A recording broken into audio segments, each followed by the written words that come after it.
Three big pieces of City Skylines 2 news deserve our attention today. Firstly, an update around modding and the editor. Of course, a crucial part of City Skylines 1. When and how will it be returning in 2?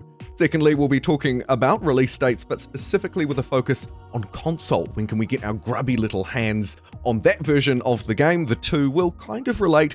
And finally, and perhaps most important to many of you watching this video, an update on future patches for City Skylines 2. What can we expect in the short term, and how will the game be changing? I'm Jumbo Pixel, sit back and relax, and let me take you through today's City Skylines 2 news updates.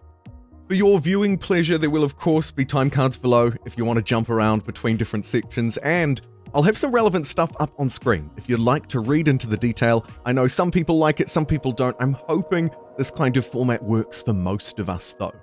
Starting with modding and the editor in particular, of course, we've seen some teasers around its work, including the Region Packs teaser trailer that the team behind City Skylines 2 released, as well as a kind of behind-the-scenes look at the editor. So we'll be sure to take a look at both of those throughout this video in the background as we move through the updates. They say that the editor currently includes only maps and support for code modding, and that they're looking forward to getting those two ready for an initial release. So that's what we can expect early on. They call it an initial release because they'll be adding modding tools throughout the game's lifetime, just like they did with City Skylines the first. As we drill into the detail a bit more, some specifics start to emerge. They say that the asset import feature is currently not available, so creators are unable to import their own assets into the game. They will have this feature ready after they run it through kind of a modding beta group, so to speak, who can sort of test and tease that out, and they'll have it ready for the Paradox mods, what they call a nicely populated launch alongside those region packs that we talked about a little earlier on. Do we hear a specific timeline? Well, unfortunately not, but we will get a broad hint at it in the next section where we talk about consoles. But finally, a note on the editor. They say that their goal is to release it ASAP, as soon as possible, and they'll continue to keep us updated on their progress. They expect it will take roughly a few months to get the editor in a shape where they can actually release it, but they don't want to concrete any promises just yet.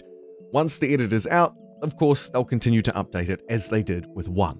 Now onto the topic of the console release, which, if you're unfamiliar, hasn't happened yet. Of course, City Skylines 2 released in what many might argue was actually more of an early access state on PC just a few weeks ago at the time of recording this video in October 2023, the console launch scheduled for around 6 months after that. Today, we have an update. They say that the console version, that version of the game, will have all of the intended editor features in place when the console versions are released. So the two of them will, at the very latest, be releasing alongside one another in that crucial 6-month period, pushing us out to in and around April of next year. Now, that being said, of course, the editor could come earlier than that, but at the very least, we can expect them to arrive at the same time. Digging a little deeper into the console version, they say that the editor on console will be on par with the PC version in all but 2 ways: code modding and asset importing, as these features aren't possible with the console restrictions.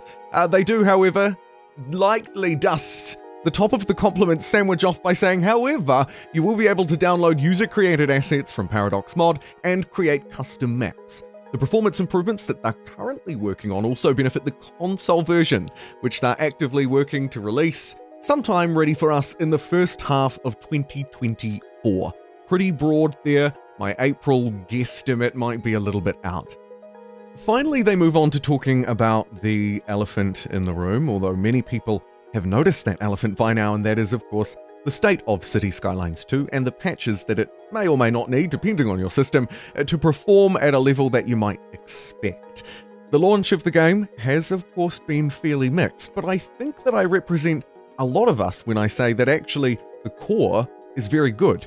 The building tools, the new additions, etc., are great, fantastic, if not, city builder to use when you can use it, and it's largely those performance issues and some of the things that surround them that have been holding a lot of people's experiences back. In a relatively recent article published on PC Gamer by Nick Evanson, which draws on some Reddit posts and technical testing of Cities Skylines 2, it was found that the game is just simply rendering far too much, too many polygons. Here they say making Cyberpunk 2077 look like Minecraft in comparison. That of course might leave you scratching your head a little bit, and I won't drill too far into the detail here, probably beyond the scope of this video, but I did find it quite interesting, so just a couple of things to note. Around halfway through the article, they say that there's so much going on in Cities 2 in the engine.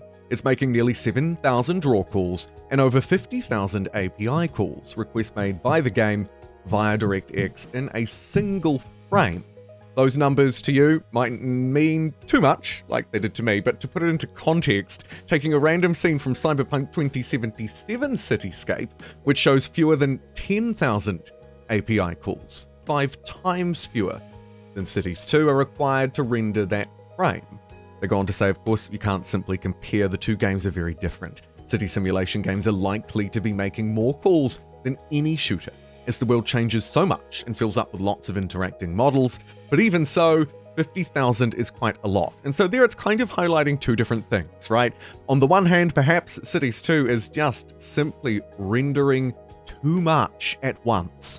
They go on further in the article to say that it also focuses in maybe a little bit too much on rendering things that you can't quite even see.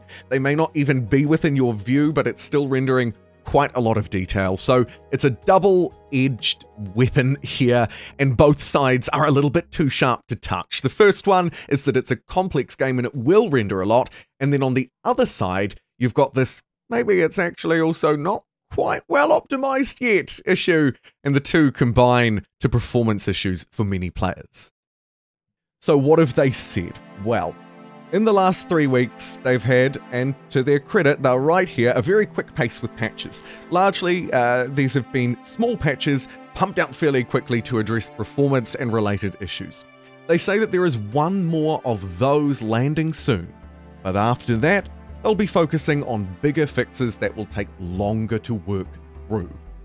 To focus more directly here on what they're saying, the team is now focusing on LODs and improving GPU performances. And while geometric LODs are largely automated, there are a ton of tweaks and adjustments required.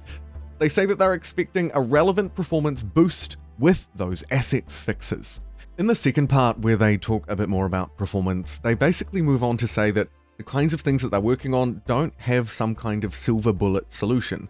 There isn't just a quick fix, hit the button, wham bam, thank you ma'am, game fix done. Instead, the workload is significant, and unfortunately that means that the process takes time, or that there are several sort of interrelated things that need to be fixed all at once in order to really roll out a change that you or I might actually find some value out of. So, what does all of that result in?